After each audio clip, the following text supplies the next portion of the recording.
கிறிஸ்துவ சகோதரர்களே யாவரையும் நம்முடைய பிதாவாகிய நாமத்தினாலும் நம்முடைய ஆண்டவர் இயேசு கிறிஸ்து நாமத்தினாலும் உங்களுக்கு கிருபையும் சமாதானமும் உண்டாவதாக வாழ்த்துகிறேன். இந்த நாளிலே நாம் கடந்த வாரத்தில் பார்த்த அந்த வேத பாடத்தின் தொடர்ச்சியை நம்ம இரண்டாம் பாகமாக பார்க்க போகிறோம். கடந்த வாரத்தில் வேதத்தின்படி நம்முடைய பிதாவான தேவன் கற்றிய காரியங்கள், அவருடைய குணாதிசயங்களை குறித்து நம்ம அநேக காரியங்களை பார்த்தோம். இந்த நாளிலே அதை தொடர்ச்சியாக நம்ம பார்க்கலாம். அதிலே நாம் முதலாவது பாகத்தில் பார்த்த சில காரியங்களை ஞாபகப்படுத்தி அடுத்த பாகத்துக்கு நம்ம போகலாம். அதிலே நாம் பார்க்கும்போது நம்முடைய தேவன் அனாதியாய் என்னென்றைக்கும் இருக்கிறவர்.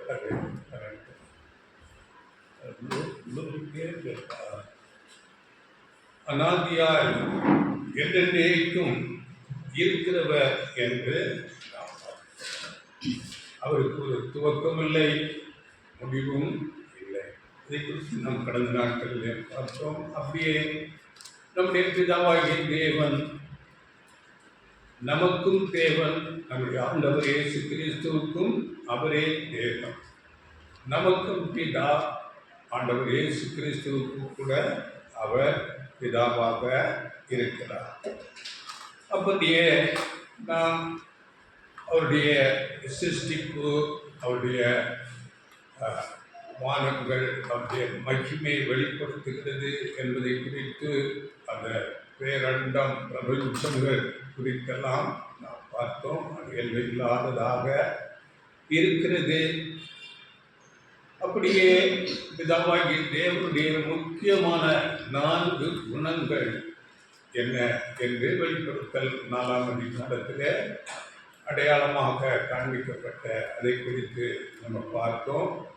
பிதாவாகிய தேவனுடைய 4 குணங்கள்: அன்பு, வல்லமை, ஞானம், நீதி. இவைகளிலே அவர் பூரணராக இருக்கிறார். இதை குறித்து நாம் கடந்த நாட்களிலே பார்த்தோம். அப்படியே எல்லா ஜீவராசிகளையும் அவரை போஷிக்கிறார். மழையை பெய்ய பண்ணி, சூரியனை உதிக்க பண்ணி, காற்றை சிருஷ்டித்து எல்லாரையும் அவர் ஜீவனோடு வைத்திருக்கிறார். அவராலே நாம் பிழைத்திருக்கிறோம். அப்படியே நாம் பார்க்கும்போது இந்த பூமியில மனுஷனை சிருஷ்டித்ததின் நோக்கம் என்ன என்று கூட பார்க்கும்போது, இந்த மனிதன் எப்படியாகிலும் தம்மை அறிந்து கொள்ள வேண்டும், தடவியாகிலும் தம்மை அறிந்து கொள்ள வேண்டும் என்பதற்காகவே இந்த பூமியில மனுஷனை சிருஷ்டித்து அந்தந்த ஒவ்வொரு பகுதிகளிலே குடியமர்த்தி இருக்கிறார் என்று கூட நாம் கடந்த நாட்களில் பார்த்தோம். அப்படியே இன்றைக்கு கிறிஸ்தவர்களுடைய 2 தவறான பார்வை, இதை குறித்து கூட பார்த்தோம். ஒன்று என்னவென்றால், நம்முடைய தேவன் பட்சிக்கிற அக்னியாக இருக்கிறார். இப்பொழுது அவரை ஏற்றுக்கொண்டு ஆண்டவர் இயேசு கிறிஸ்துவை பின்பற்றுகிறவர்களை மாத்திரமே ரட்சிக்கிறார். மீதமுள்ள எல்லாரையும் அவர் நரகத்திலே அழித்து போடுவார் என்ற ஒரு பார்வை, இது தவறானது. அப்படியே இன்னொரு பார்வை, தேவன் மிகுந்த அன்புள்ளவராயிருக்கிறார், அவர் கருணை கடலாயிருக்கிறார், ஒருவரையும் அவர் அங்கே அழிப்பதில்லை, எல்லாரையும் மீட்டு ரட்சிக்கிறார் என்பதான ஒரு பார்வை. இந்த 2 பார்வையும் தவறானது. அது சரியான பார்வை என்னவென்றால், தேவன் உலகத்தையே ரட்சிக்கும்படியாக தம்முடைய குமாரனை அனுப்பி ஒரு ரட்சிப்பின் திட்டத்தை இந்த மனுக்குலத்துக்கு கொடுக்கிறார்.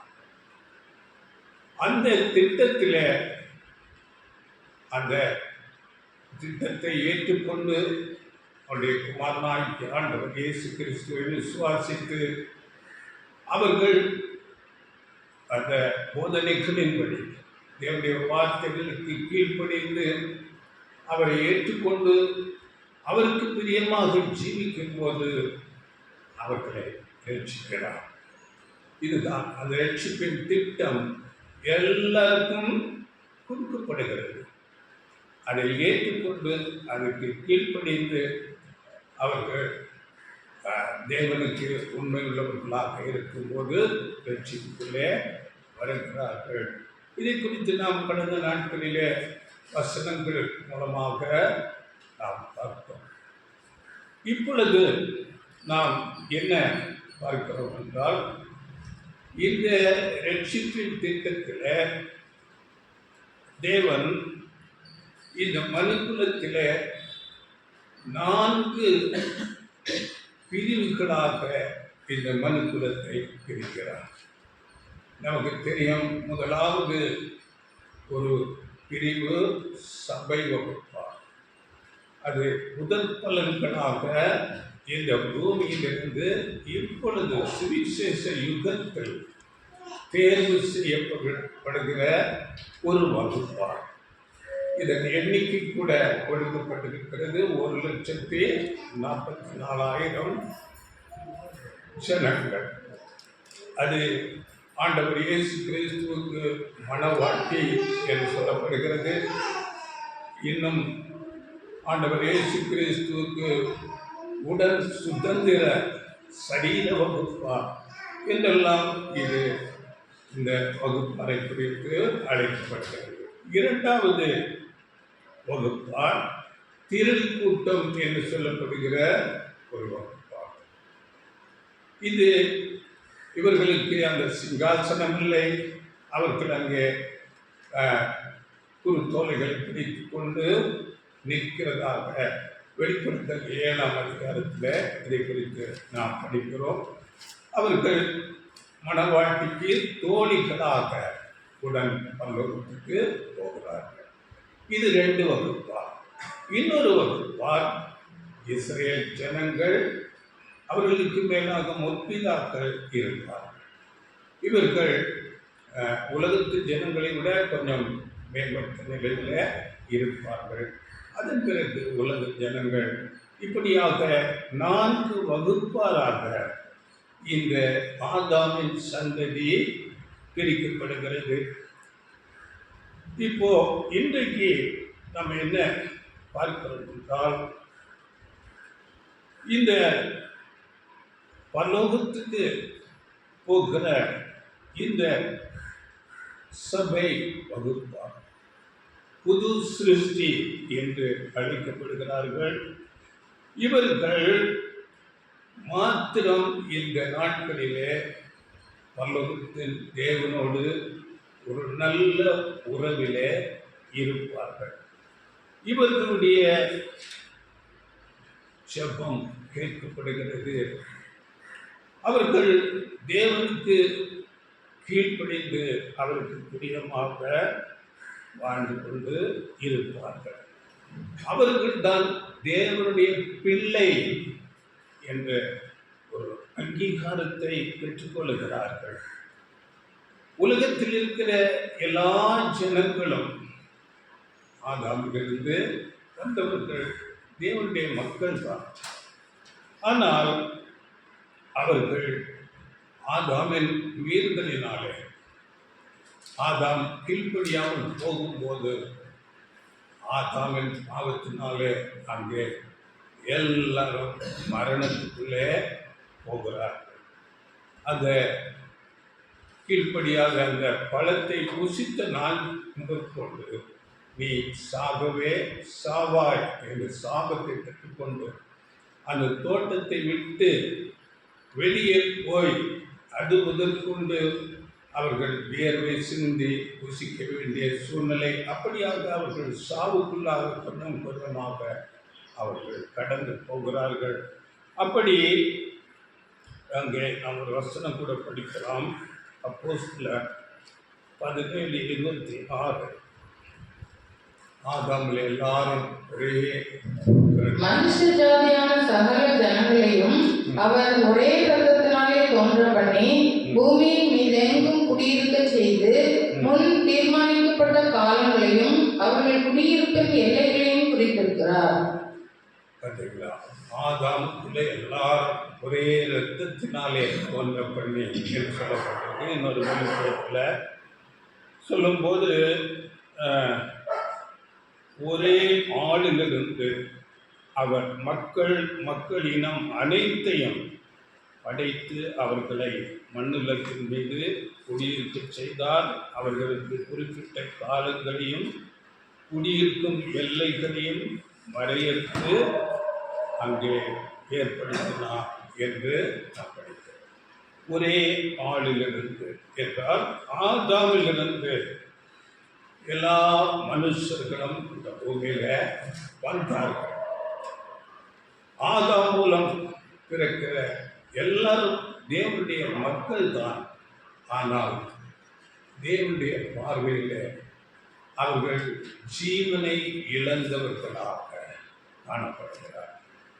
ஜீவன் இல்லாதவர்கள் போல நாம் பார்க்கும்போது உலகத்திலே பிறந்த குழந்தை மறித்து போகிறார், ஒரு வருடத்திலே மறித்து போகிறார், இல்லாவிட்டால் 5, 10 இப்படி சிறு வயதிலேயே கூட அவர்களுக்கு மரணம் வந்து விடுகிறது. ஆண்டவர் இயேசு கிறிஸ்து கூட இந்த பாவத்தில் இருக்கிற ஜனங்களை பார்த்து சொல்லும்போது அவர்களை மரித்து போனவர்களாகவே பார்க்கிறார். ஒரு வசனம் பண்ணிகள், மத்தேயு 8ஆம் அதிகாரம் 22ஆம் வசனம். அதற்கு இயேசு, மரித்தோர் தங்கள் மரித்தோரை அடக்கம் பண்ணட்டும், நீ என்னை பின்பற்றி வா என்றார். மரித்தோர் தங்கள் மரித்தோரை அடக்கம்.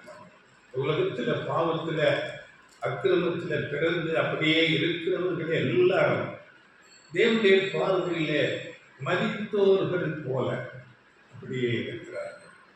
அதே நம்மை குறித்து சொல்லும் போது எபேசியர் 2ஆம் அதிகாரம் 1ஆம் வசனத்தில் அங்கே பாவங்களிலும் அக்கிரமங்களிலும் மரித்தவர்களாயிருந்த உங்களை உயிர்ப்பித்தார். அந்த மரணத்திலிருந்து நம்மை ஜீவன் கொடுத்து உயிர் தந்து நம்மை நடத்துகிறார் என்று சபை வகுப்பாரை குறித்து பேசப்படுகிறது. இதை குறித்து நம் யோகு புஸ்தகத்தில் ஒரு வசனம் படித்தேன். யோகு 3ஆம் அதிகாரம் 16ஆம் வசனம். அல்லது வெளிப்படாத முதிரா பிண்டம் போலவும் வெளிச்சத்தை காணாத சிசுக்கள் போலவும் இருப்பேனே. பார்த்தீங்களா? வெளிப்படாத முதிரா பிண்டம் அப்படி என்றால் ஒரு கரு முழு வளர்ச்சி பெறாத நிலையில வெளிச்சத்தை காணாத சிசுக்கள் போல. அப்படி என்றால் சத்தியம் என்கிற அந்த வெளிச்சம், நீதியின் சூரியன் சத்தியம் என்ற அந்த வெளிச்சத்தை காணாதவர்களாக இருக்கிற ஒரு பிண்டம் போல வேதம் அவர்களை பார்க்கிறது. அப்படியே சங்கீதம் 58:8 கூட அதே மாதிரி சொல்லப்படுகிறது. படிங்கள் 58:8.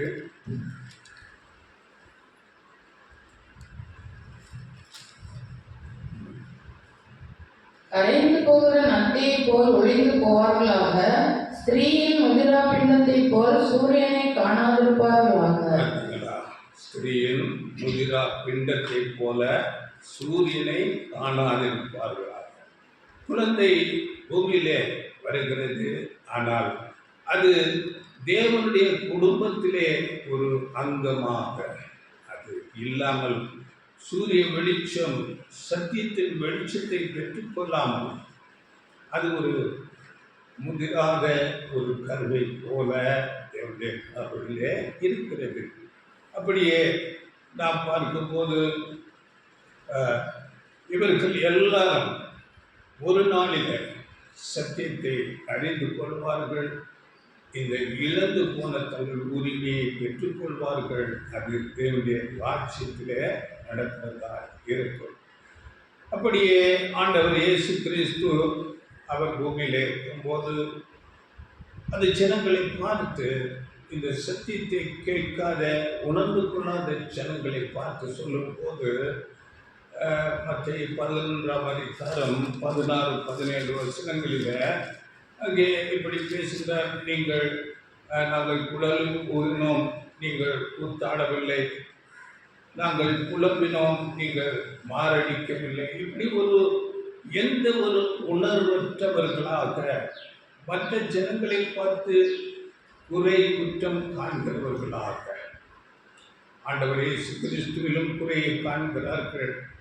அவருக்கு முன்னதாக வந்த யோவான் ஸ்நானகர் அவரிலும் குறையை காண்கிறார்கள். இப்படி இந்த வசனம் படியுங்கள் 16, 17. இந்த சந்ததியை யார் கூப்பிடுவேன்?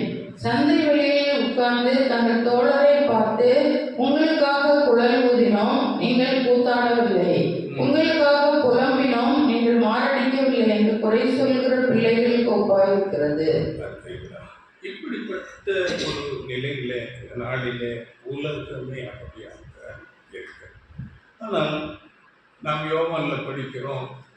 யோவான் 1:12 ஆண்டவர் இயேசு கிறிஸ்துவின் நாமத்தின் மேல் விசுவாசம் உள்ளவர்களாய் அவர் ஏற்றுக்கொண்டவர்கள் எத்தனை பேர்களோ அத்தனை பேர்களும் தேவனுடைய பிள்ளைகளாகும்படி அவர்களுக்கு அதிகாரம் கொடுத்தார். அப்படி என்றால் மற்றவர்கள் எல்லாம் பிள்ளைகள் இல்லையா என்றால் இல்லை, அவர்கள் பிள்ளைகள் அல்ல. தேவனுடைய குடும்பத்திலே அவர்கள் ஒரு அங்கமாக வரவில்லை. முதிர்ச்சி அடையாத ஒரு கரு வளராத நிலையில இருப்பது போல தேவனுடைய பார்வையிலே இருக்கிறார்கள். இப்பொழுது தேவனுடைய பிள்ளை என்ற ஒரு அங்கீகாரம் யாருக்கு என்றால், ஆண்டவர் இயேசு கிறிஸ்துவை ஏற்றுக்கொண்டு அவருக்கு பின் செல்கிற உண்மையான சபை வகுப்பார் மாத்திரமே அவருடைய பிள்ளைகளாக இருக்கிறார்கள். இது நமது ஆண்டவர் இயேசு கிறிஸ்துவின் மூலம்தான் நாம் அந்த பரலோக பிதாவை அங்கே தேவனாகவும் நம்முடைய அப்பாவாகவும் நாம் ஏற்றுக்கொள்வதாக இருக்கிறது.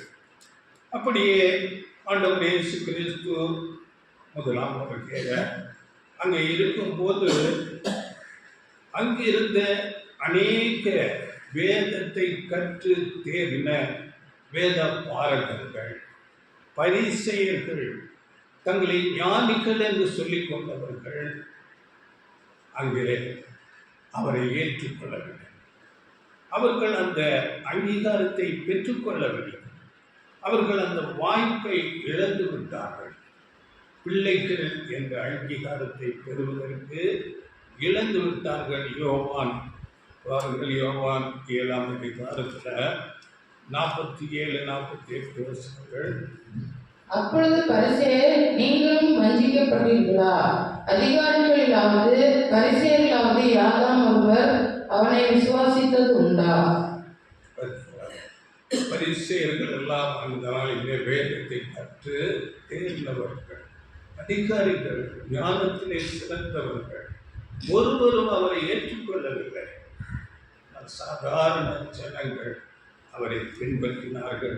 அப்படியே 49ஆம் வசனத்திலே வேதத்தை அறியாதவர்களாகிய இந்த ஜனங்கள் சபிக்கப்பட்டவர்கள் என்று சொன்னார்.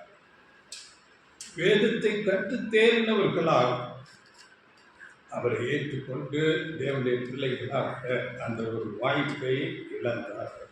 அப்படியே இன்றைக்கு கூட தங்களை மேலானவர்களாக, ஞானத்தில் சிறந்தவர்களாக, ரொம்ப நான் பட்டம் பெற்றிருக்கிறேன், தியாலஜி படிச்சிருக்கிறேன் என்று படித்த ஜனங்கள் அன்றைக்கு எப்படி அந்த வேத பாரகர்கள், பரிசேயர்கள் இருந்தார்களோ அப்படிப்பட்ட மனநிலையில இந்த நாளிலே இருக்கிறார். தேவனை அவர்கள் அறியாதவர்களாக இருக்கிறார்கள். சத்தியத்தை புரிந்து கொள்ளாத ஒரு நிலையிலே இருக்கிறார்கள். இப்பொழுது நாம் தேவனுடைய பிள்ளைகள் என்றால் உண்மையான சபை வகுப்பார் என்று நாம் பார்த்தோம். அவர்களோடு மாத்திரமே தேவன் இடைப்படுகிறார். அவர்களுடைய ஜெபத்தை தேவன் கேட்கிறவராக இருக்கிறார் என்று நாம் பார்த்தோம். இப்போ இந்த பிதாவாகிய தேவன் இந்த அவரை ஏற்றுக்கொண்டு, ஆண்டவர் இயேசு கிறிஸ்துவை ஏற்றுக்கொண்டு கீழ்ப்படுகிற அந்த சபை வகுப்பாரோடு அவர் சில விஷயங்களிலே அவர் இடைப்படுகிறார்.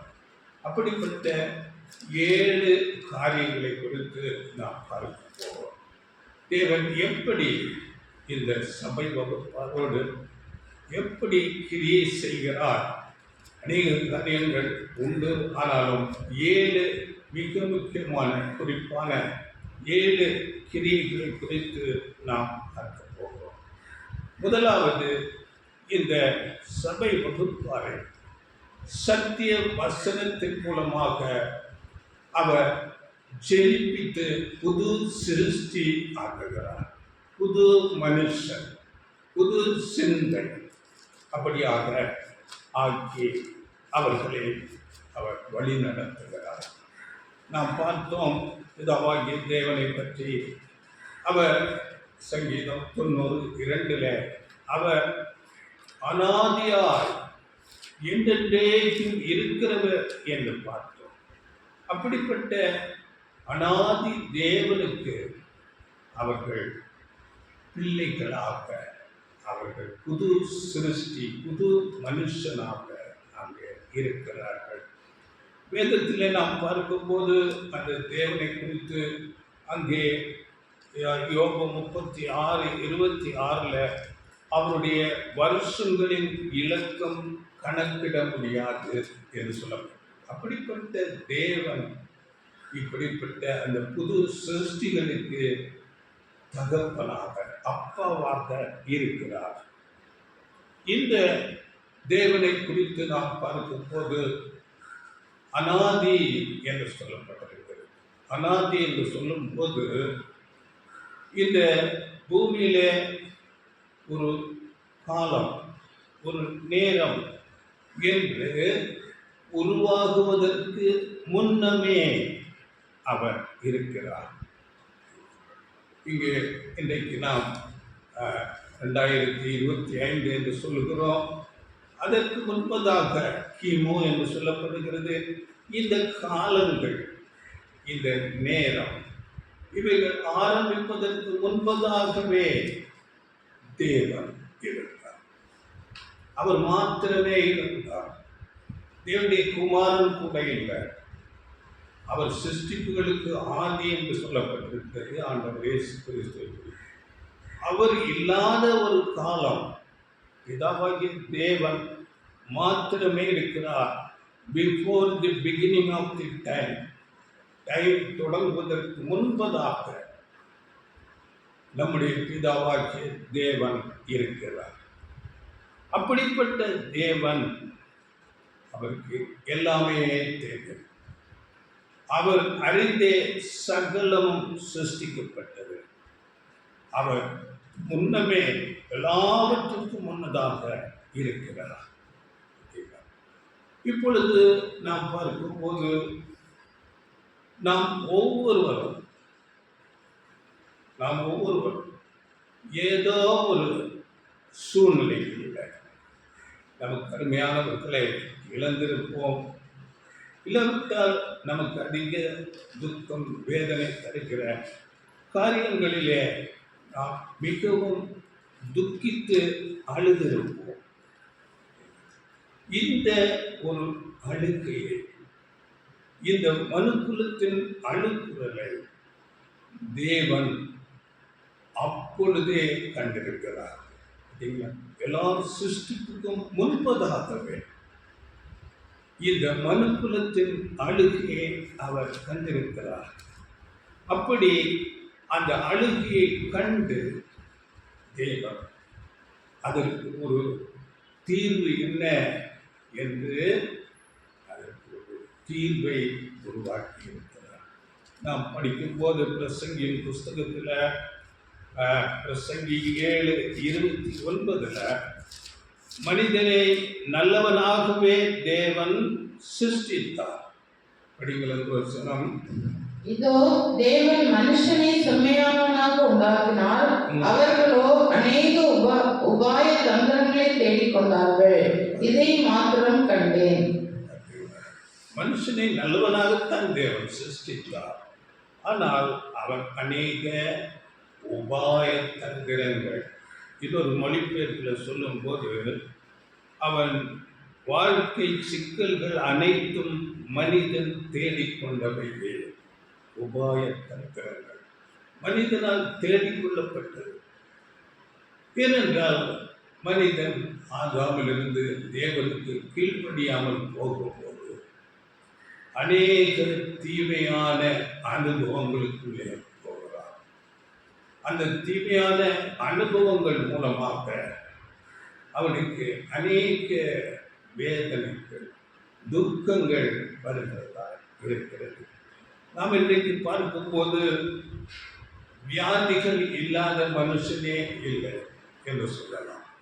அப்படியே இந்த உலகம் அநீதி நிறைந்து காணப்படுகிறது. நீதிமன்றங்களிலேயே அநீதி. அப்படியே நாம் பார்க்கும்போது விபத்துக்கள், யுத்தங்கள், பல விதமான நோய்கள், பாவங்கள், அதனால மரணங்கள். இந்த பாவத்தின் சம்பளமே மரணம் என்ற வேதம் சொல்லுகிறது. இவைகளை பார்த்து மனுஷர்கள் அழுது கண்ணீர் வடிக்கிறது. தேவன் எல்லா சிருஷ்டிப்புகளுக்கு முன்னதாக அந்த அழுகுறவை கேட்டார். அதற்கு ஒரு தீர்வை கூட அப்பொழுதே அவர் கொண்டு வந்து விட்டார். அதற்கு எப்படி தீர்வை கொடுக்கலாம் என்று பார்க்கும்போது அதுதான் சொல்லப்பட்டிருக்கிறது. 1 பேதுரு 1:20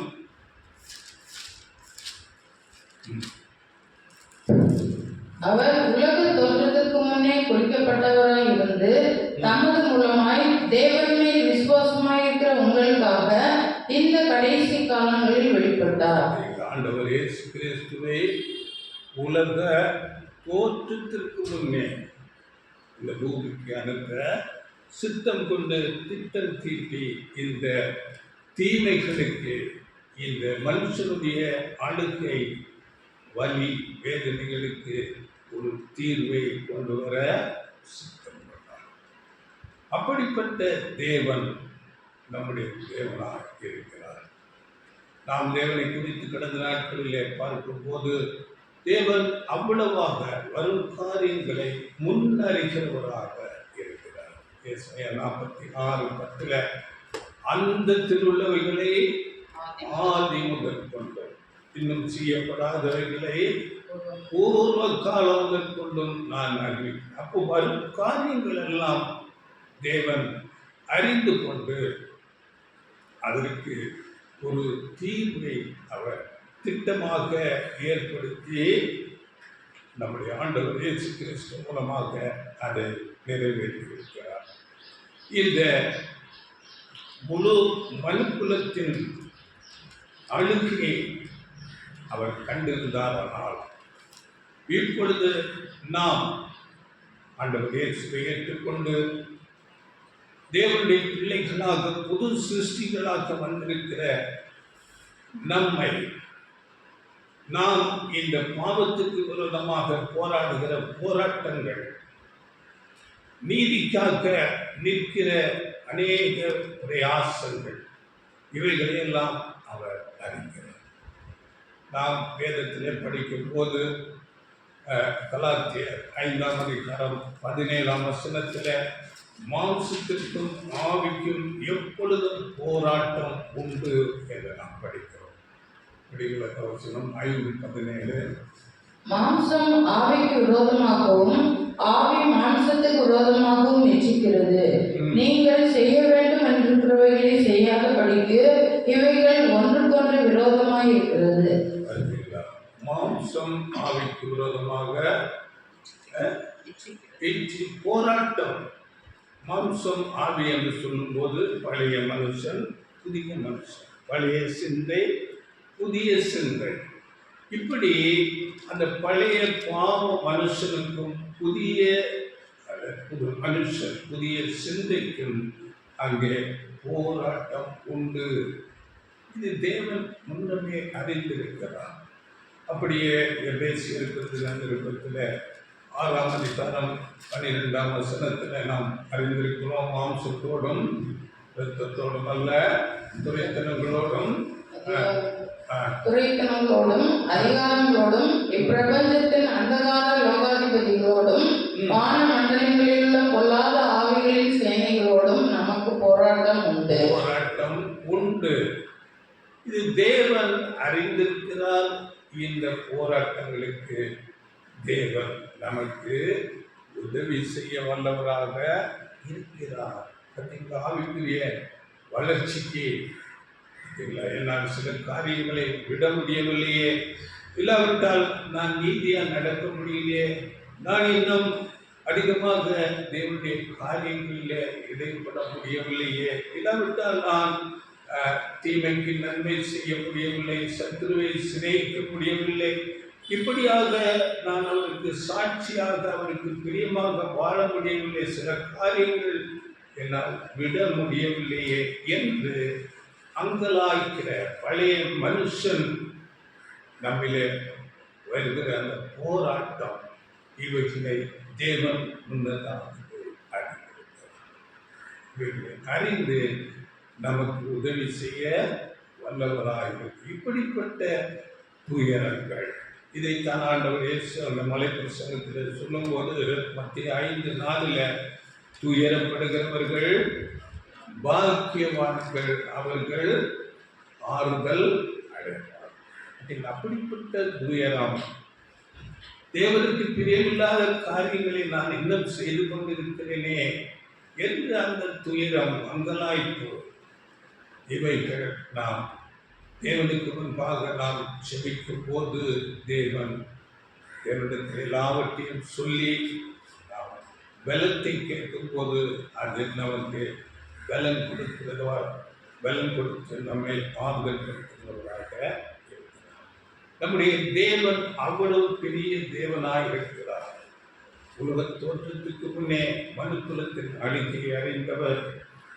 இந்த புது சிருஷ்டிகளாக வந்திருக்கிற நம்முடைய அங்கலாய்ப்பை அவர் அளிக்கிறவராக இருக்கிறார். தேவன் எவ்வளவு பெரியவர் என்று சங்கீதம் 8ஆம் அதிகாரம் 1ஆம் வசனத்தில் உம்முடைய மகத்துவம் வானங்களுக்கு மேலாக உயர்ந்துள்ளது என்று என்னுடைய மகத்துவம் அவ்வளவாக இருக்கிறது. இன்னும் எஸ்ஐயா புஸ்தகத்தில் அந்த வசனம் முடிந்த எஸ்ஐயா 40:12 எஸ்ஐயா தண்ணீர்களை தமது கைப்பிடியால் அளந்து வானங்களை ஜானளவாய் பிரமாணித்து பூமியின் மண்ணை மரக்காலை அடக்கி பர்வதங்களை துலாக்கோலாலும் மலைகளை தராசாலும் நிறுத்தவர். தண்ணீர்களை தமது கைப்பிடியால் அளந்து, எப்படிப்பட்ட தேவன்! உலகமே இன்றைக்கு 70% தண்ணீரால் இருக்கிறது. தண்ணீர்களுக்கு மேலே நிலப்பரப்பை அமைத்தவரை துதியுங்கள் என்று நம்ம இடங்களிலே படிக்கிறோம். அப்படிப்பட்ட தண்ணீர் அவருடைய கைப்பிடிகளிலே இருக்கிறது. தண்ணீர்களை தமது கைப்பிடியால் அளந்து வானங்களை யானளவாய், தேவனுடைய ஜான் அளவுக்கு இந்த வானம், வானத்துக்கு எல்லையே இல்லை. அப்படிப்பட்ட வானம் அவருடைய ஜான் அளவாக இருக்கிறது. பூமியின் மண்ணை அப்படிப்பட்ட தேவன் நம்முடைய தேவனாக இருக்கிறார். அப்படிப்பட்ட பிதாவாகிய தேவன் நம்மை முன்குறித்து நம்மை பிள்ளைகளாக அழைத்திருக்கிறார். முதல் பலன்களாக அழைத்திருக்கிறார். எவ்வளவு பெரிய மேன்மை! அவருடைய கண்கள் நம்மை கண்டிருக்கிறது. எவ்வளவு பெரிய மேன்மை! 1 பேதுரு 1:4, 1 பேதுரு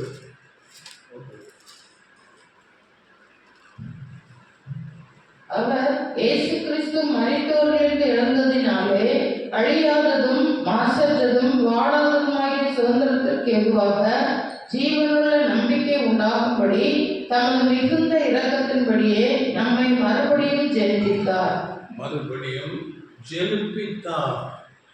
உலகமே தேவனுடைய பார்வையில் ஒரு வளர்ச்சியடையாத ஒரு கருவை போல இருக்கும்போது நம்மை அவர் அழைத்து மறுபடி ஜெனிப்பித்தார்.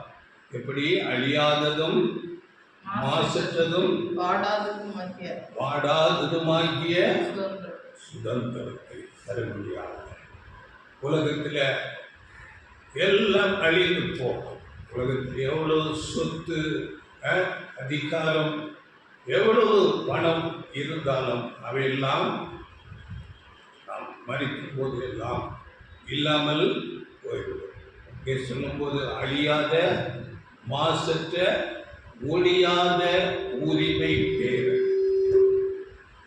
அது ஒரு நாளும் அழிவில்லாத உரிமை பேரு தரும்படியாக நம்மை அவர் முன்குறித்து அவர் நம்மை அழைத்திருக்கிறார், நம்மை சென்றிருக்கிறார்.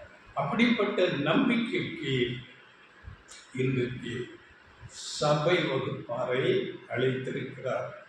இதை குறித்து இன்னும் நாம் பார்க்கும்போது அவர் எப்படி இதன் மூலம் நம்மை அழைத்தார் என்றார். தம்முடைய வார்த்தை சத்தியங்கள் மூலமாக. அதே 1 பேதுரு 1:23 அழிவுள்ள வித்தினாலே அல்ல, என்றென்றைக்கும் நிற்கிறதும் ஜீவனுள்ளதுமான தேவ வசனமாகிய அழிவில்லாத வித்தினாலே மறுபடியும் ஜெனிப்பிக்கப்பட்டிருக்கிறீர்களே. வசனம் சத்தியம் வார்த்தை மூலமாக நம்மை ஜெனிப்பித்தார். புது சிருஷ்டியாக நம்மை மாற்றியிருக்கிறார். புது பிறப்பு அடைந்துள்ளீர்களே என்று சொல்லப்பட்டிருக்கிறது. புது சிருஷ்டி, புதிய மனுஷன், புதிய சிந்தை. பழைய மனுஷன் அவருடைய கிரிகள் எல்லாம் அழிந்து போய் அப்படிப்பட்ட ஒரு புது மனுஷனாக நம்மை சிருஷ்டித்திருக்கிறார். நாம் இந்த சத்திய வசனங்கள், நாம் அதனால வசனம்தான் நம்மை புது மனுஷனாக மாற்றுகிறது, புதுப்பிக்கிறது, புது சிந்தையை தருகிறது. அதனால அது லேசாக ஒரு கவனக்குறைவாக நாம் எடுத்துக்கொள்ள கூடாது. அதிக கவனம் கொடுக்க வேண்டும். அந்த வார்த்தைகளை கேட்டு உணர்ந்து கொண்டு நாம் அதன்படி வாழ பிராக்டிஸ் செய்கிறவர்களாக இருக்க வேண்டும். இதே ஆண்டவர் இயேசு கிறிஸ்து சொல்லும்போது யோவான் 1:12-13 நாம் இதை அறிந்திருக்கிறோம். அவருடைய நாமத்தின் மேல் யோவான் அவருடைய நாமத்தின் மேல் விசுவாசம் உள்ளவர்களாய் அவரை ஏற்றுக்கொண்டவர்கள் எத்தனை பேர்களோ அத்தனை பேர்களும் தேவனுடைய பிள்ளைகளாகும்படி அவர்களுக்கு அதிகாரம் கொடுத்தார். அவர்கள் இரத்தத்தினாலாவது மாம்ச சித்தத்தினாலாவது புருஷனுடைய சித்தத்தினாலாவது பிறவாமல் தேவனாலே பிறந்தவர்கள்.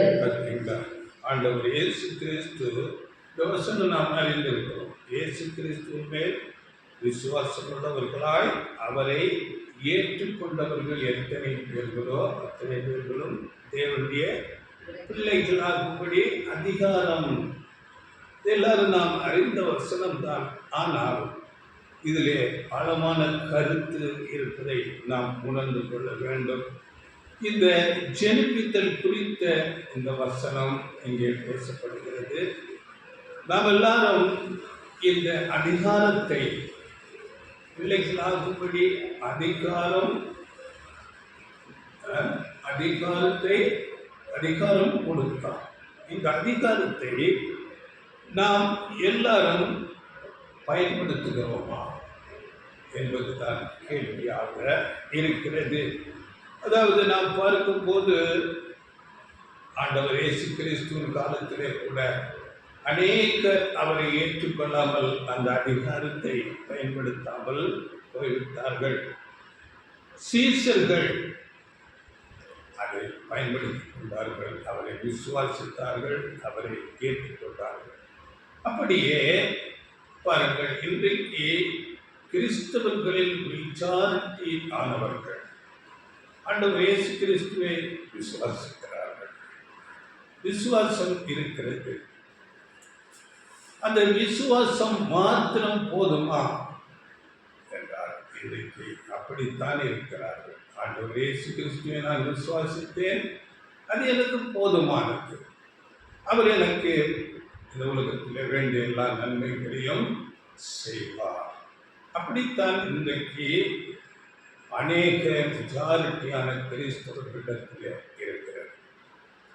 தேவனுடைய குமாரன் ஆண்டவர் இயேசு கிறிஸ்து அவர் எனக்காக மரித்தார். பாருங்கள், அது மாத்திரம் போகாது. ஆண்டவர் இயேசு கிறிஸ்து தேவனுடைய குமாரன் என்று பிசாசுகளும் விசுவாசிக்கின்றனர். நாம் சுவிசேஷங்களில் படிக்கும்போது, தேவனுடைய குமாரனே, உங்களுக்கும் எங்களுக்கும் என்ன, உமக்கும் எங்களுக்கும் என்ன, காலம் வரும் முன்னே எங்களை உபத்திரவப்படுத்த ஏன் வந்தி என்று பிசாசுகள் அவரை அடையாளம் கண்டு கொண்டன. அவர் தேவனுடைய குமாரன் என்று அறிந்து கொண்டார்கள். அந்த விழுந்து போன தூதர்கள், பிசாசுகள் அறிந்து கொண்டன. ஆண்டவர் இயேசுவின் வார்த்தைக்கு பயந்து நடுங்கி அவைகள் ஓடினர். அந்த விசுவாசம் மாத்திரம் போதாது. நாம் யாக்கோபு புஸ்தகத்திலே படிக்கிறோம், கிரியைகள் இல்லாத விசுவாசம் செத்தது. யாக்கோபு 2:20. வீணான மனுஷனே, கிரியைகள் இல்லாத விசுவாசம் செத்ததென்று நீ அறிய வேண்டுமோ? செத்தது. பிசாசுகள் தேவனுடைய குமாரன் என்று ஆண்டவர் இயேசு கிறிஸ்துவை அறிந்து கொண்டன.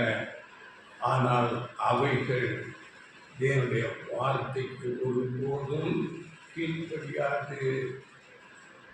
அப்படித்தான் இன்றைக்கு அநேக கிறிஸ்தவர்கள், ஆண்டவர் இயேசு கிறிஸ்துவை நான் விசுவாசிக்கிறேன், ஆனால் தேவனுடைய வார்த்தைகளுக்கு கீழ்ப்படிவது.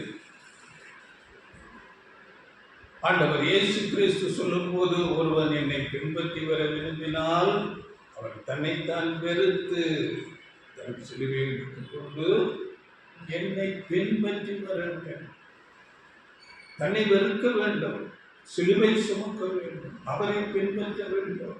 ஆனால் நான் இயேசுவை விசுவாசிக்கிறேன், எனக்கு நிறைய ஆசீர்வாதங்களை கொடுங்கள். அப்படித்தான் என்னுடைய கிறிஸ்தவர் அவருக்காக எந்தவித பிரயாசம் எடுக்கிறதும், அவரை போல ஆக வேண்டும், அவருடைய அடிச்சுவடுகளிலே, நீதியிலே, பரிசுத்தத்திலே நாம் வாழ வேண்டும் என்ற எந்த சிந்தையும் இல்லாதவர்களாக இருக்கிறார்கள். யாக்கோபு அருகே 1ஆம் அதிகாரம் 21 படியுங்கள். யாக்கோபு 1:25 வருகிறது. ஆகையால் நீங்கள் எல்லாவித அழுக்கையும் கொடிய துர்க்குணத்தையும் ஒழித்துவிட்டு, உங்கள் உள்ளத்தில் நாட்டப்பட்டதாயும் உங்கள் ஆத்துமாக்களை ரட்சிக்க வல்லமை உள்ளதாயும் இருக்கிற வசனத்தை சாந்தமாய் ஏற்றுக்கொள்ளுங்கள். அல்லாமலும் நீங்கள் உங்களை வஞ்சியாதபடிக்கு திருவசனத்தை கேட்கிறவர்களாய் மாத்திரமல்ல, அதன்படி செய்கிறவர்களாயும் இருங்கள். என்னத்தினால் எனில், ஒருவன் திருவசனத்தை கேட்டும் அதன்படி செய்யாதவனானால் கண்ணாடியிலே தன் சுபாவ முகத்தை பார்க்கிற மனுஷன் கோப்பாயிருப்பான். அவன் தன்னைத்தான் தானே பார்த்து அவ்விடமிட்டு போனவுடனே தன் சாயல் இன்னதென்பதை மறந்து விடுவான். சுயாதீன பிரமாணமாகிய பூரண பிரமாணத்தை உற்று பார்த்து அதிலே நிலைத்திருக்கிறவனே, கேட்கிறதை மறக்கிறவனாய் இராமல் அதற்கேற்ற கிரியை செய்கிறவனாய் இருந்து தன் செய்கையில் பாக்கியவனாய் இருப்பான். முதல்ல நாம் பார்க்கும்போது, நீங்கள் எல்லாவித அழுக்கையும் கொடிய துர்க்குணத்தையும் ஒழித்துவிட்டு உங்கள் உள்ளத்தில் நாட்டப்பட்டதாயும் உங்கள் ஆத்மாக்களை ரட்சிக்க வல்லமை உள்ளதாயும் இருக்கிற வசனத்தை சாந்தமாய் ஏற்றுக்கொள்ளுங்கள். அந்த வசனங்களை கேட்கிறவர்கள் மாத்திரமல்ல, கேட்டு அதன்படி நாம் நடக்கிறவர்களாக, வசனத்துக்கு கீழ்ப்படுகிறவர்களாக நாம் இருக்க வேண்டும். 25ஆம் வசனத்தில் நிலைத்திருந்து கேட்டதை மறக்காமல் அதற்கேற்ற கிரியை செய்கிறவர்களாக இருந்தால் நமக்கு அதனால செய்கிற பலனுண்டு, பாக்கியவானாக இருப்பார் என்று சொன்னார். அதனால ஆண்டவர் இயேசு கிறிஸ்துவை விசுவாசித்தால் மாத்திரம் போதாது, நாம் அவருடைய புஸ்தகத்தில் நடக்கிறவர்களாக, அவருக்கு சாட்சியாக இந்த பூமியில் இருக்கிறோம். நீங்கள் யோசனை பண்ணி பாருங்கள். ஆண்டவர் இயேசுவை பின்பற்றின அந்த அப்போஸ்தலர்கள் அவரை விசுவாசித்தார். அவர்கள் விசுவாசித்துக் கொண்டு அப்படியே தங்கள் வாழ்க்கையில இருந்தால் இன்றைக்கு அந்த சுவிசேஷம் நமக்கு வந்திருக்குமா? அப்போஸ்தலர்கள், அதன் பிறகு அவரை பின்பற்றினவர்கள் எல்லாரும் அதை எங்கும் பிரசித்தி பண்ணினார்கள். தங்கள் வாழ்க்கையை அவர்கள் அபியாசப்படுத்தி அவரை போல நடந்து காண்பித்தார்கள். அதனால ஆண்டவர் இயேசு கிறிஸ்துவின் வார்த்தைகளுக்கும் அப்போஸ்தலர்கள் அந்த உபதேசங்களுக்கும் நாம் கீழ்ப்படிந்து அவரை போல, அப்போஸ்தலர்களை போல சாட்சியாக வாழ வேண்டும், சாட்சி கொடுக்க வேண்டும், சாட்சியாக நிற்க வேண்டும், அவருடைய நாமத்துக்காக நிற்க வேண்டும். அப்பொழுதுதான் நமக்கு அதில் பலன் உண்டு. ஒருவன் கிறிஸ்துவுக்குள் இருந்தால் அவன் புது சிருஷ்டி, பழையவைகள் எல்லாம் ஒளிந்து போய் புதிய எல்லாம் பிடித்தாள். பழைய காரியங்கள், அதுதான் இந்த வசனத்தில் கூட படித்தோம். நம்ம எல்லாவித அழுக்கையும் கொடிய துர்க்குணத்தையும் ஒழித்து விட்டு உங்கள் உள்ளத்தில் நாட்டப்பட்டதாயும் உங்கள் ஆத்துமாக்களை ரட்சிக்க வல்லமை உள்ளதாயும் இருக்கிற வசனத்தை சாந்தமாய் வசனத்துக்கு கீழ்ப்படிய வேண்டும். பிசாசுகள் வசனத்துக்கு ஒருபோதும் கீழ்ப்படிய. இன்றைக்கு மெஜாரிட்டி கிறிஸ்தவர்கள் வார்த்தைகளை கேட்பார்கள், விசுவாசிப்பார்கள், ஆனால் வார்த்தைகளுக்கு கீழ்ப்படிவது உலக பிரகாரமான ஆசீர்வாதங்கள் வேண்டும். அதையே இன்றைக்கு போதகர்கள் போதித்துக் கொண்டு இருக்கிறார்.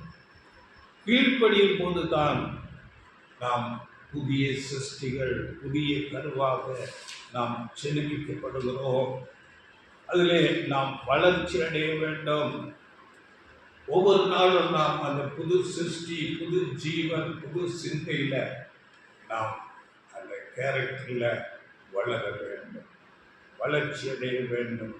அவர்கள் தான் சபை வகுப்பாராக மாறுகிறார்கள். அவர்களுக்கு தான் தேவனுடைய எல்லா சுதந்திரம் அங்கே கொடுக்கப்படுகிறது. ஆண்டவர் இயேசு கிறிஸ்துவோடு உடன் சுதந்திரம், மனவாட்டி வகுப்பார் என்ற ஒரு அந்தஸ்தை பெற்றுக் கொள்கிறார்கள். இது நம்ம பழைய ஏற்பாட்டில் நாம் பார்க்கும்போது அங்கே ஒரு நிழல் இருக்கிறது. அங்கே தேவனுடைய பிள்ளை என்ற ஒரு அந்தஸ்தை ஆபிரகாமுக்கு பிறந்த ஈசாக்கு அதை பெற்றுக் கொள்கிறார். அங்கே அதற்கு முன்பதாக மாம்சத்தின்படி பிறந்த இஸ்மவேல் அந்த சுதந்திரத்தை பெற்றுக்கொள்ளவில்லை. இஸ்மவேல் பிறக்கும்போது ஆபிரகாமுக்கு 86 வயது. ஆனால் அந்த ஈசாக்கு பிறக்கும்போது 100 வயசு. அங்கே நாம் பார்க்கும்போது அங்கே ஆபிரகாம் சரீரம் செத்தது.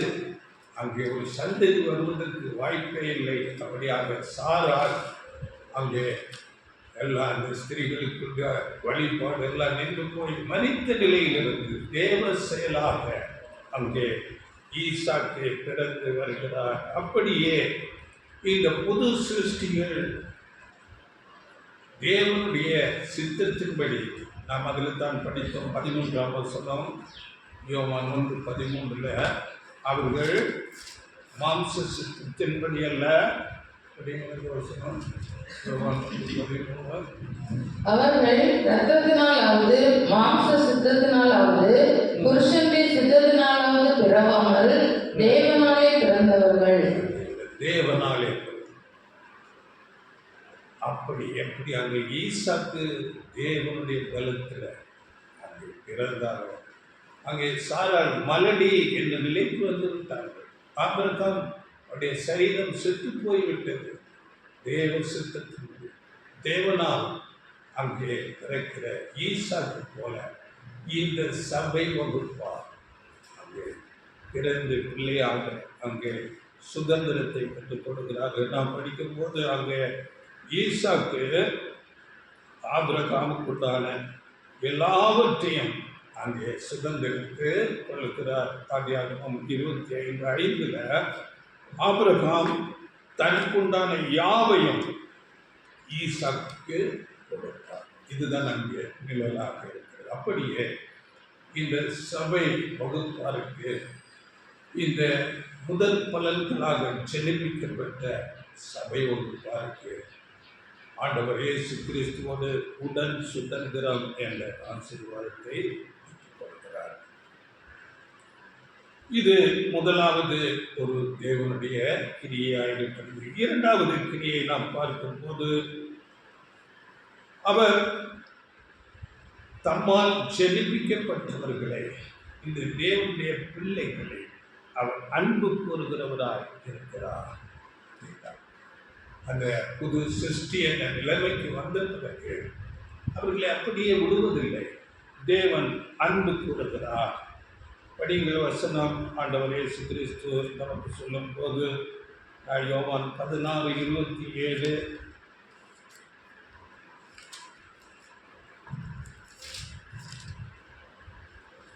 நீங்கள் என்னை சிநேகித்து நான் தேவனிடத்திலிருந்து புறப்பட்டு வந்தேன் என்று விசுவாசிக்கிறபடியினால் பிதா தாமே உங்களை சிநேகிக்கிறார்.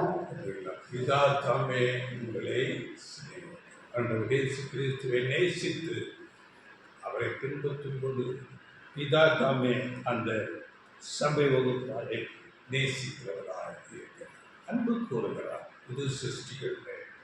அப்படியே உலகத்தார் மேல் தேவன் அன்பு கூறுகிறாரா என்றார். பொதுவான அன்பு இருக்கிறது உலகத்திலே, எல்லாரும் தேவனுடைய மக்கள் தான், அன்பு இருக்கிறது. ஆனால் சபை வகுப்பாரிடத்திலே ஒரு விசேஷித்த அன்பு தேவன் வைக்கிறார், தம்முடைய பரிசுத்த ஆவியை கொடுக்கிறார். இதற்கு கூட பழைய ஏற்பாட்டில் நாம் நிழலாக பார்க்கும் போது அங்கே யாக்கோபுக்கு 12 பிள்ளைகள். அதில் விசேஷித்த அன்பு யாருக்கு? யோசேப்புக்கு விசேஷித்த அன்பு அங்கு காண்பிக்கப்படுகிறது. பலவர்ண ஆடைகள் அங்கே கொடுக்கப்படுகிறது. அதனால் சகோதரர்கள் அவருக்கு விரோதமாக முறுமுறுக்கிறார்கள், எச்சரிக்கிறார்கள். அப்படியே தேவன் இந்த சபை வகுப்பார் மேல், இந்த புது சிருஷ்டிகள் மேல் ஒரு விசேஷித்த அன்பை காண்பிக்கிறார். அப்படியே இதை நாம் ஆண்டவர் இயேசு கிறிஸ்துவில் கூட பார்க்கிறோம். ஆண்டவர் இயேசு கிறிஸ்துவுக்கு 12 சீசர்கள் இருந்தார்கள். அதிலே விசேஷமாக 3 பேர் விசேஷித்த அன்பு உடையவராக இருந்தார்கள். எங்கும் 3 பேரை அங்கே மலை கழித்து கொண்டு போகிறார். அங்கே கடைசி அந்த கெத்செமனேயில் கூட 3 பேரை தனியாக அழைத்து கொண்டு போகிறார். அதிலும் விசேஷித்தவராக ஒருவர் யார்? தனக்கு அன்பான சீசன் என்று அவரை குறித்து சொல்லலாம். அதனால இப்படிப்பட்ட விசேஷித்த அன்பு இந்த சபை வகுப்பார் மேல் தேவன் காட்டுகிறார். அவர்களுக்கு அந்த அன்பு காட்டுகிறது மாத்திரமல்ல, அவர்களோடு கூட வாசம் பண்ணுகிறவராக இருக்கிறார். படிங்கள் வசனம் சங்கீதம் 132 13 14. சங்கீதம் 132 13. கர்த்தர் சீயோனை தெரிந்து கொண்டு அது நமக்கு வாசஸ்தலமாகும்படி விரும்பினார். இது என்னைக்கும் நான் தங்கும் இடம், இதை நான் விரும்பினபடியால் இங்கே வாசம் பண்ணுவேன். சீயோன் என்று சொல்லும்போது அது சபை ஆவிக்குரிய இஸ்ரேல்களை அடையாளப்படுத்துகிறதாக இருக்கிறது. இதற்கு வசனம் கூட சகரியா 2:7 பாபிலோன் குமாரத்தினிடத்தில் குடியிருக்கிற சீயோனே, உன்னை விடுவித்துக் கொள் என்று நாம் படிக்கிறோம். பாபிலோன் குமாரத்தி என்று சொல்லும்போது, பாபிலோன் என்றாலே குழப்பம், எந்தவித ஒரு போதனைகளிலே ஒரு தெளிவில்லாத குழப்பம் நிறைந்த பேர் கிறிஸ்தவ சபைகளை விட்டு நீ உன்னை விடுவித்துக் கொள் என்று அந்த சீயோன் வகுப்பாரை, சபை வகுப்பாரை அங்கே கேட்கிறதாக இருக்கிறது. அப்படி என்றால் அந்த சீயோன் சபை வகுப்பாரை தெரிந்து கொண்டு அதை தமக்கு வாசஸ்தலமாகும்படி விரும்பி அதிலே வாசம் பண்ணுகிறவர்களாக இருக்கிறார். நல்ல இந்த வார்த்தைகளை நம்ம அனைத்து கேட்கிறார்கள். இந்த வார்த்தைகளை கேட்கிறவர்கள் பாபிலோனில் பேர் கிறிஸ்தவ சபைகளில் குழப்பமான போதனைகளின் மத்தியில் இருக்கிறவர்கள் தங்களை விடுவித்துக் கொள்ள வேண்டும். ஏனென்றால் அந்த பாபிலோன் மேலே பெரிய அழிவு வருகிறதா இருக்கிறது. நாம் படிக்கிறோம் வெளிப்படுத்தல் 18:4 அந்த பாபிலோனுக்கு மகா உபத்திரம் வாதைகள் வருகிறதா இருக்கிறது. 18:4 பின்பு வேறொரு சத்தம் வானத்திலிருந்து உண்டாக கேட்டேன்.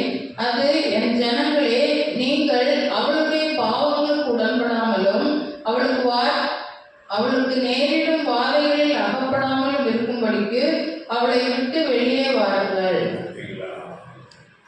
வாதைகள், அதற்கு அழிவு வருகிறது. பொய் போதனைகளால் அவர்கள் போதனைகளிலே ஒரு தெளிவு இருக்காது. துர்போதனைகள், அந்த போதனைகளை விட்டு சபை வகுப்பால் வெளியே வர வேண்டும் என்று அங்கே சொல்லப்படுகிறது. இதை குறித்து அநேக அவசரங்கள் இருக்கிறது, நீங்கள் படித்துக் கொள்ளுங்கள். எரேமியா புஸ்தகத்தில் 51:6 படித்து பாருங்கள்.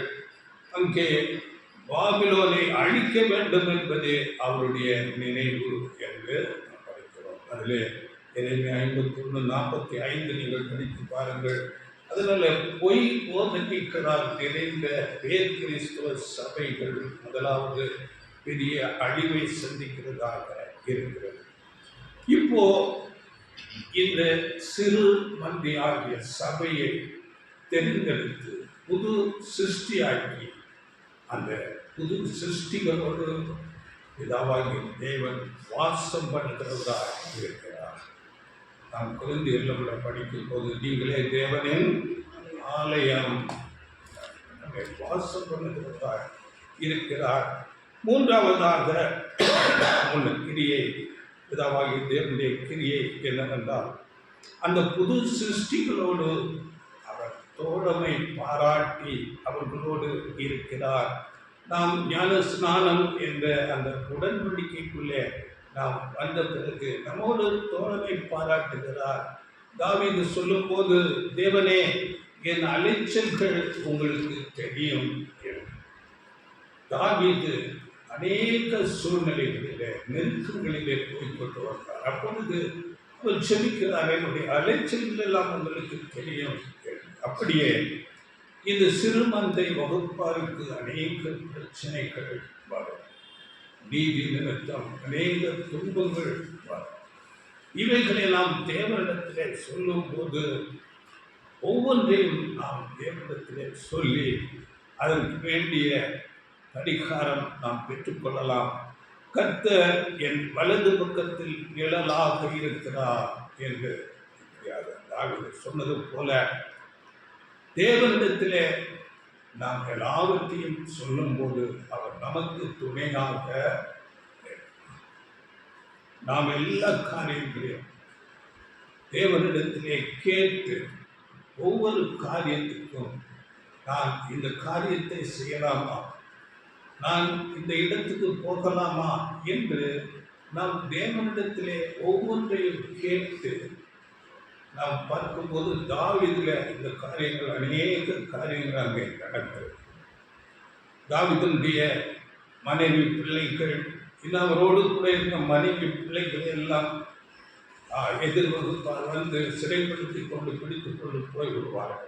அப்பொழுது தாவீது மேலே கல்லறைப்படியாக நிற்பார்கள். அப்பொழுது கூட தேவன் தேவனுடைய சமூகத்தில் அங்கே தாவீது விசாரிக்கிறார், நான் இந்த இவர்களை எதிர்த்து போகலாமா, என்ன செய்ய வேண்டும் என்று தாவீது அந்த தேவனுடைய சமூகத்தில் செவித்து விண்ணப்பித்து கேட்டு போய் பெற்றுக்கொள்கிறார். இப்படி நாம் ஒவ்வொரு காரியத்திற்கும், அது சிறியதோ பெரியதோ, தேவனுடைய சமூகத்திலே இருந்து செவித்து அவருடைய சித்தத்தின்படி நாம் செய்யும் போது அவர் நமக்கு ஜெயமாக்கி தருகிறவராய் இருக்கிறார். இந்த பழக்கம் நமக்கு வருகிறதாய் இருக்க வேண்டும்.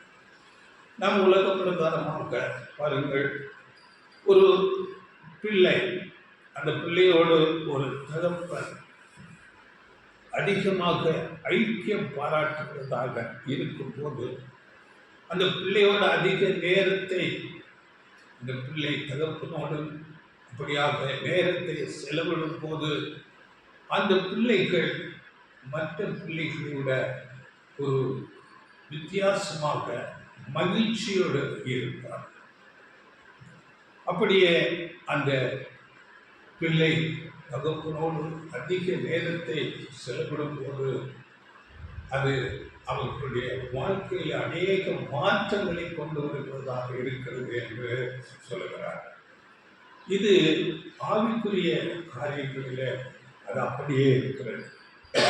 நாம் ஆவிக்குரிய இஸ்ரேலர்களாகிய ஆவிக்குரிய பிள்ளைகளாகிய நாம் பிதாவாகிய தேவனோடு தனிப்பட்ட முறையில் அதிக நேரத்தை செலவிடும் போது ஜெபத்தில், வேத தியானத்தில், சத்தியங்களை கேட்பதிலே, படிப்பதிலே அதிக நாம் நேரத்தை செலவிடும் போது தேவனோடு, நம்முடைய பிதாவாகிய நம்முடைய அப்பாவோடு நாம் அதிக நேரத்தை செலவிடும் போது அது ஒரு பக்தி விருத்தி அடைவோம். இன்னும் ஆவிக்குரிய விஷயத்திலே அதிக ஒரு உற்சாகத்தை கொடுக்கிறதாக நாம் அவருக்கு சாட்சியாக நிற்கவும் அது மிகுந்த பிரயோஜனமாக இருக்கும். இது அவர் நம்மோடு தோழமை பாராட்டுவதனால நமக்கு கிடைக்கிறதாக இருக்கும். நாம் அதிக நேரம் அவருடைய சமூகத்திலே காத்திருக்க வேண்டும். வேதத்தை அதிகமாக தியானிக்க வேண்டும். அவருடைய வார்த்தைகள், அவரோடு நாம் எல்லா காரியங்களையும் பேச வேண்டும்.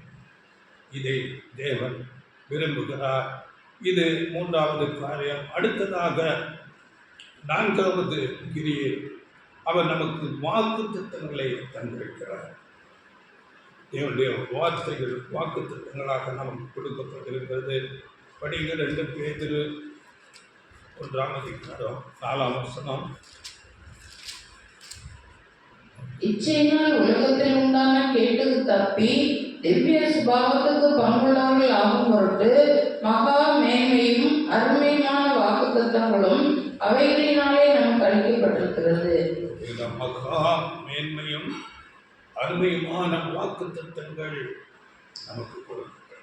சபை வகுப்பாருக்குத்தான் அந்த வாக்குத்தத்தங்கள் நமக்காக கொடுக்கப்பட்டிருக்கிறது.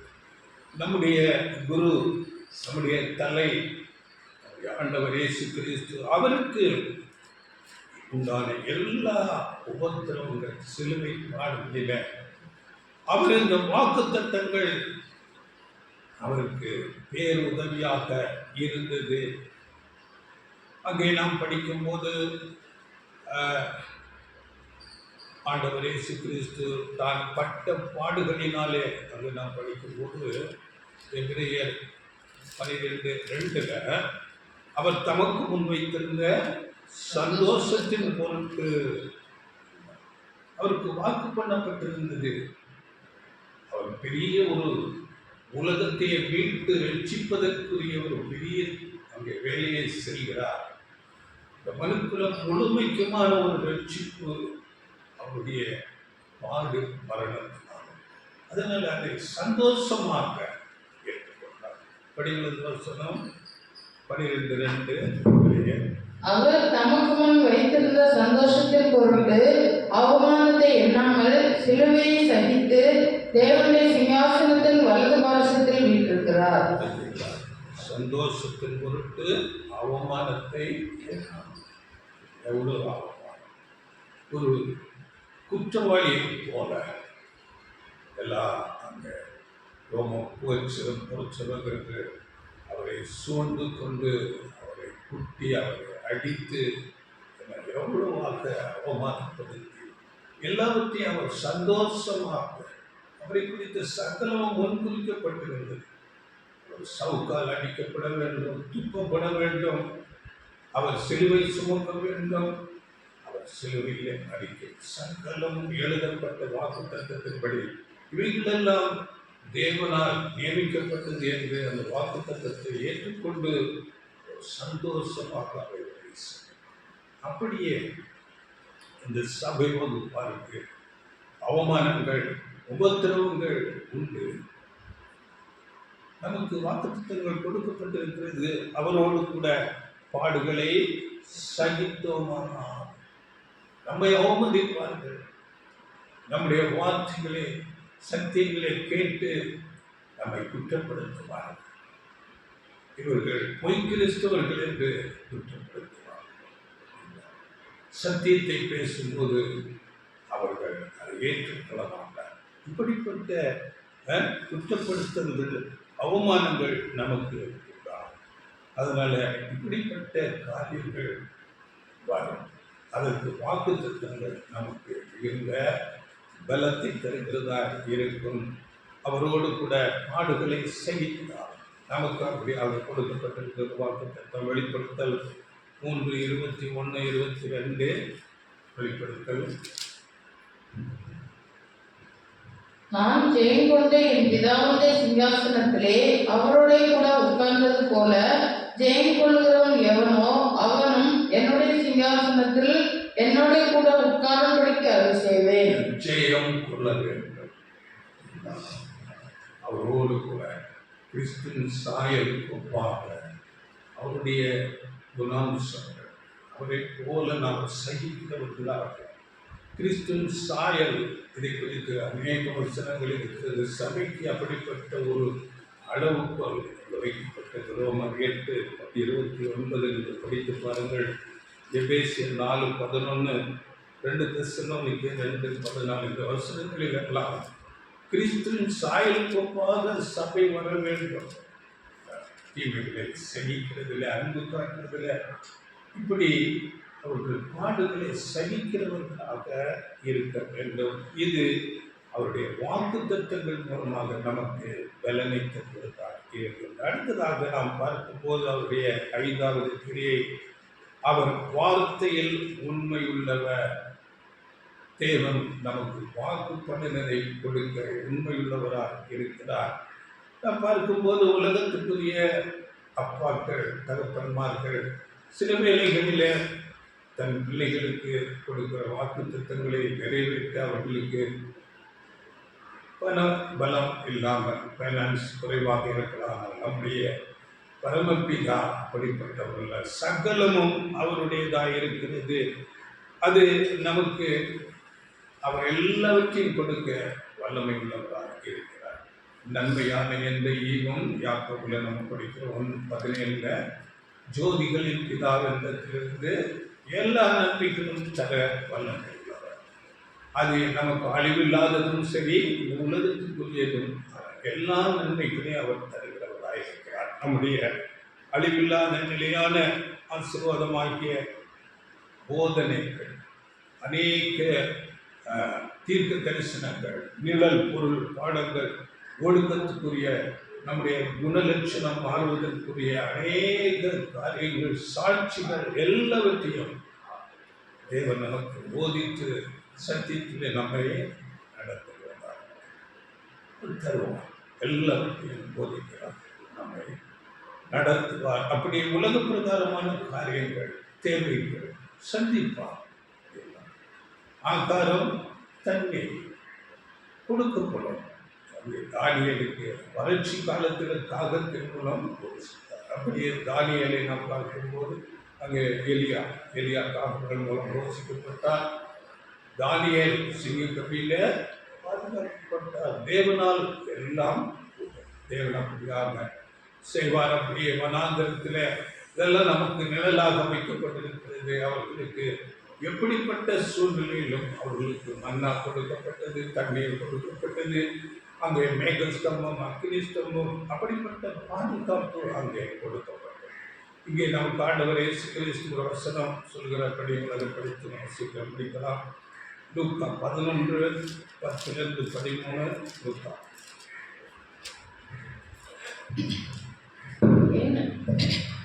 ஏனென்றால் கேட்கிறவன் எவனும் பெற்றுக்கொள்கிறான், தேடுகிறவன் கண்டடைகிறான், தட்டுகிறவனுக்கு திறக்கப்படும். உங்களில் தகப்பனாயிருக்கிற ஒருவனிடத்தில் மகன் அப்பம் கேட்டால் அவனுக்கு கல்லை கொடுப்பானா? மீனை கேட்டால் மீனுக்கு பதிலாக பாம்பை கொடுப்பானா? அல்லது முட்டையை கேட்டால் அவனுக்கு தேளை கொடுப்பானா? கொள்ளாதவர்களாகி நீங்கள் உங்கள் பிள்ளைகளுக்கு நல்ல ஈவுகளை கொடுக்க அறிந்திருக்கும் போது பரமபிதாவானவர் தம்மிடத்தில் வேண்டிக் கொள்கிறவர்களுக்கு பரிசுத்த ஆவியை கொடுப்பது அதிக நிச்சயம் அல்லவா என்றார். சொல்லும்போது நீங்கள் ஆமாம், உங்களில் தகப்பனாக இருக்கிற ஒருவரிடத்தில் மகன் அப்பம் கேட்டால் இல்லை கொடுப்பானா?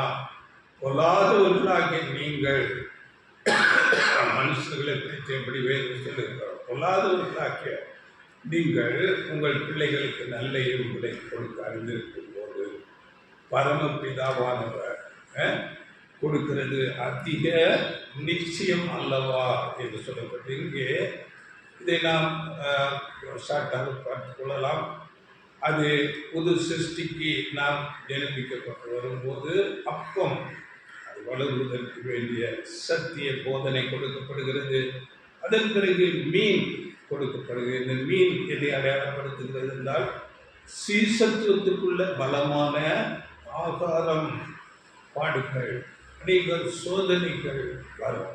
இவைகளிலே நாம் நிலைத்து நிற்பதற்கு வேண்டிய பலமான ஆகாரம் முட்டை என்றால் புது ஜீவனை அடையாளப்படுத்துகிறதா இருக்கிறது.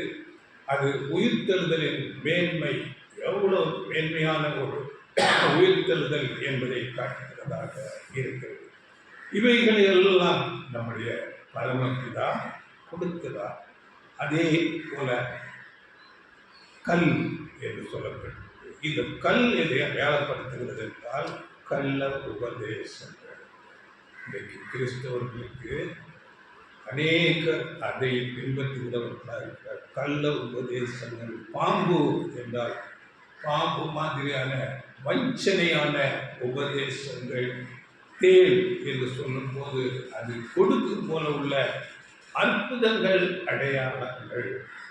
ஒரு மனுஷன் ஏதோ ஒரு அற்புதங்களை செய்துட்டார், அவர் என்ன சொன்னாலும் அவரை பின்பற்றும். அற்புதம் செய்ய மாட்டார் என்றல்ல, அற்புதங்கள் தனிப்பட்ட விதத்திலே தேவன் செய்கிறார். ஆனால் இந்த கடைசி நாட்களிலே இந்த அற்புதங்களை காட்டி செய்கிற ஊழியர்கள் எல்லாம் ஏமாற்றுக்காரர்கள். நான் படிக்கிறோம் வெளிப்படுத்தல 14:14 நீங்கள் படித்துக் கொள்ளுங்கள். 16:14 அற்புதங்களை செய்யும் பிசாசுகளின் ஆவிகள்.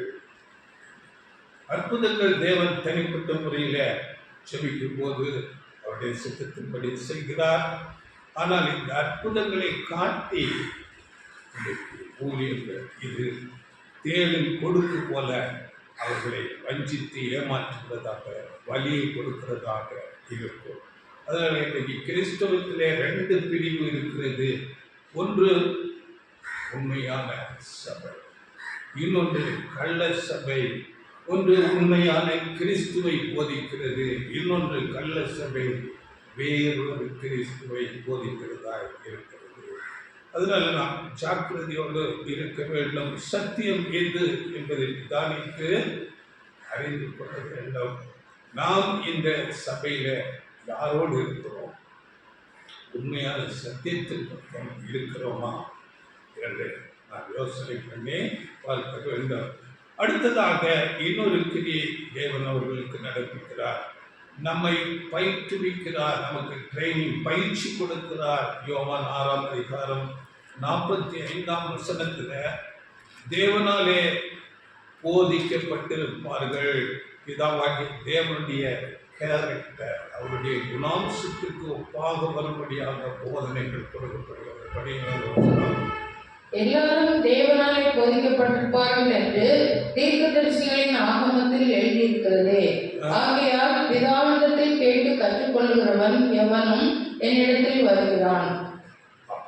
ஒவ்வொரு போதனைகள், ஒவ்வொரு சத்திய பாடங்கள் நாம் கேட்கும்போது அதனுடைய சாராம்சத்தை நாம் உள்வாங்கி அதன்படி நாம் ஜீவிக்க ஒவ்வொரு நாளும் புதிய முயற்சி எடுத்து கிறிஸ்துவின் சாயம், பிதாவின் தேவனுடைய சாயம், அதற்கொப்பாக நாம் வர வேண்டும்.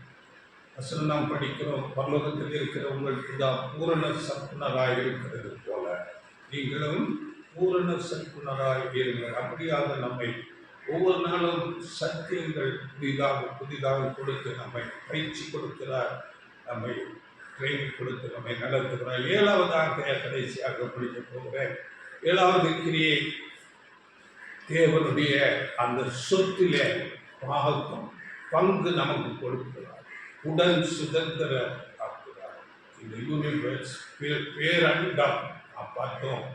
இந்த யூனிவர்ஸில் நம்மை சுதந்திரர்களாக மாற்றுகிறார். நாம் படிக்கிறோம் அப்போஸ்தலர் பவுல் மூலமாக கொரிந்தியர் 15:41 நட்சத்திரத்துக்கு நட்சத்திரம் வித்தியாசம்.